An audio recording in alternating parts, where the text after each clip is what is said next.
Magandang araw po sa inyong lahat. Ngayon ay iikutin ko po kayo dito sa aming munting garden na naman. At isa na naman siya sa aming garden sa tour sa Ampalaya. Nakikita yung host na yan. Yun yung aming ano ba ang pangalan yan? Host ng patubigan ng Ampalaya. So yan ay yung panali ng ampalaya natin kapag gumagapang na. Ngayon ay iikotin ko po kayo dito sa aming munting garden at ipapakita ko ang isa sa aming mga pangunahing tanim ng aming ampalaya. Ang ampalaya ay isa sa mga paboritong gulay na tanim sa Pilipinas. Kilala ito sa mapait nito na lasa, pero napakarami naman itong benepisyo sa ating kalusugan. At ngayon po ay masaya naming iminabahagi na ang aming ampalaya ay namumunga na. Alang hinahawakan ko ay reject na yan. So pwede rin natin kunin yan at ay para gulayin natin. Paborito ko ang ampalaya kahit mapait siya. Nilalagyan ng itlog. Masarap yan. Nagsimula po kami sa buto ng ampalaya. Una, ibinabad muna namin ito sa tubig ng ilang oras para mas mabilis ang pagtubo. Pagkatapos ay itinanim namin ito sa mayabong. Alam niyo yung mayabong at matapang na lupa na may halong compost. Mahalaga po na maluwang ang lupa para madaling makaugat ang halaman. So nakakatuwa lang dahil marami na silang bunga. Tingnan nyo guys, ang dami ng bunga.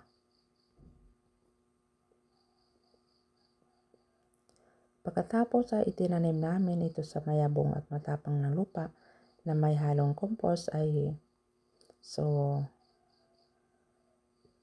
yun talaga ay napaka-importante. Pagkalipas ng ilang araw, tumubo ang mga buto at unti-unting nakakaroon ng mga dahon. So, ikot-ikot lang tayo dyan. So, wala na gaanong trabaho yung aming ampalaya dahil nga syempre namumunga na siya. Ang gagawin lang natin dyan ay yung aalagaan sila na paano sila mamunga. Tapos kukunin yung mga yellow-yellow na mga dahon-dahon para hindi magka-transfer sa iba.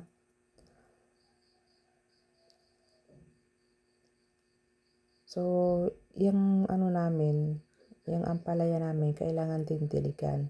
Hindi naman siya araw-araw kasi yung tubig namin ay yung talagang buhos na buhos.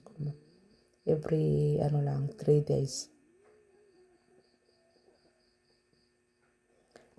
Nilalagyan din namin ito ng organic fertilizer upang mas maging malusog ang halaman at mas dumami ang bunga.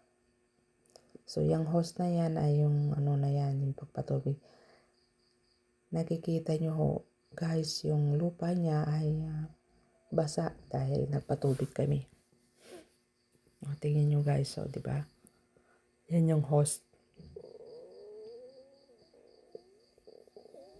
Nilalagyan namin ito ng organic fertilizer upang mas maging malusog ang halaman at mas dumami ang bunga.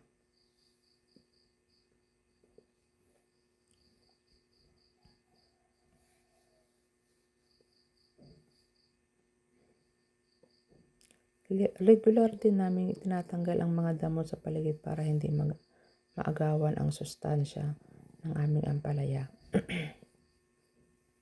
So ayan, nakikita nyo yung lupa niya ay na siya, basa.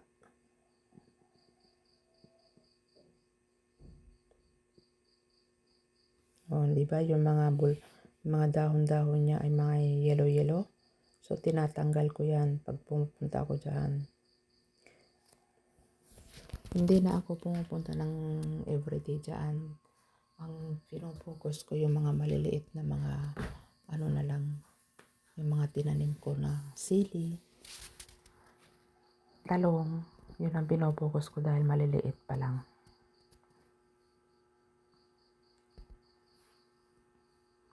Tingnan nyo, tinuturo ko kayo sa aking garden. Ang sarap. Kapag may gusto mong kuha ng ampalaya, nandiyan na. Pitas ka na lang dyan sa ating ampalayahan at ay itlog na lang ang kulang dyan. Pwede rin atang haluan din ng sardinas kung gusto nyo. Optional lang naman din yan.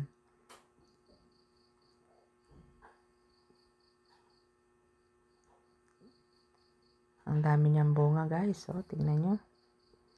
Nag-uumpisa pa lang yan eh. Nag-uumpisa pa lang siyang mamunga. Kumbaga yan ay pang ilang harvest na ata yan. 2 harvest na pala yan. 2 harvest.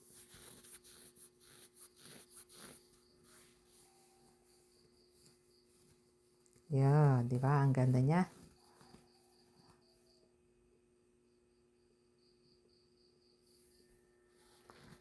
May nagtanong sa akin, anong ginagawa mo dyan? Pabili ng ampalaya.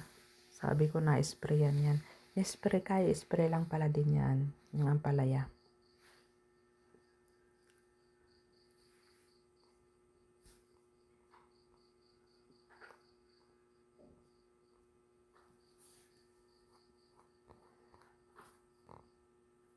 Kahit mapait ang ampalayan, napakarami nitong benepisyo.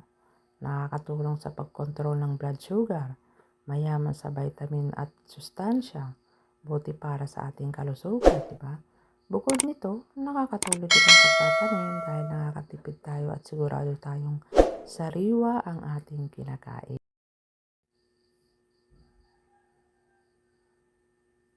So, yan. Maraming salamat po sa pakikinig at sana ay na-inspire kayo ng mga pagtanim din ng sarili ninyong gulay sa bahay. Salamat at bye.